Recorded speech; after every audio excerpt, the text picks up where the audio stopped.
Kekuatan hidupku. Ada hari-hari kita merasa sangat dekat dengan Tuhan. Tapi ada juga hari-hari kita seperti hilang arah, bahkan takut untuk menghadapi hidup. Pernahkah Bapak, Ibu, dan Saudara merasa seperti itu? Kita ingin hidup benar, tapi rasanya selalu gagal. Ingin setia berdoa, tapi sulit fokus.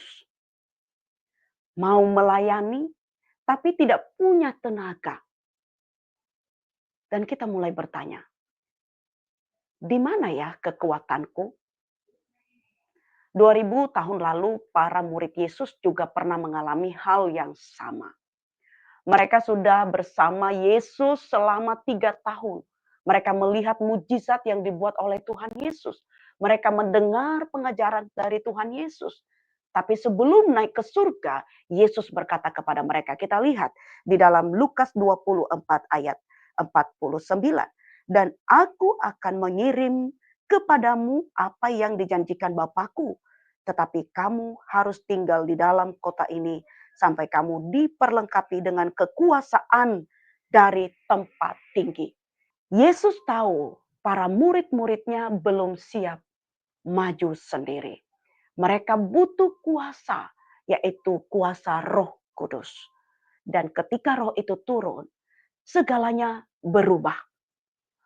Orang biasa menjadi pemberani. Dari takut menjadi seorang yang berani. Dari yang lemah menjadi seorang yang kuat. Bapak, Ibu, dan Saudara, kekuatan kita datangnya daripada Tuhan Yesus. Hidup kita bukan dari diri. Kekuatan hidup kita bukan dari diri kita sendiri. Bukan dari usaha keras kita.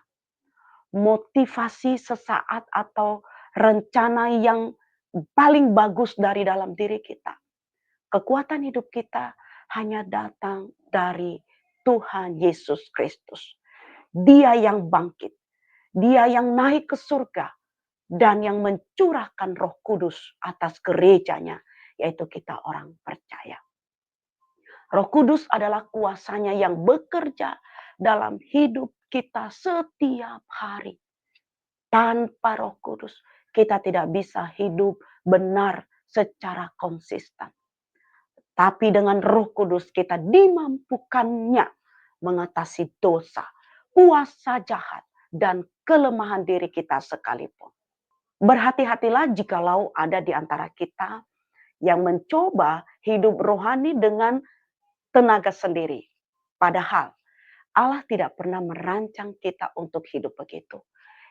Ia ingin kita hidup dipimpin oleh Roh Kudus.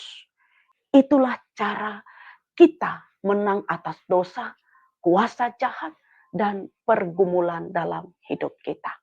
Bapak, Ibu, Saudara, Roh Kudus itu nyata, janjinya masih berlaku, kuasa itu tersedia, tapi kita harus memilih. Apakah kita mau hidup oleh daging kita atau mau hidup dipimpin oleh Roh Kudus. Kiranya Tuhan yang memberkati kita dan memampukan kita untuk hidup di dalam firman Tuhan. Amin.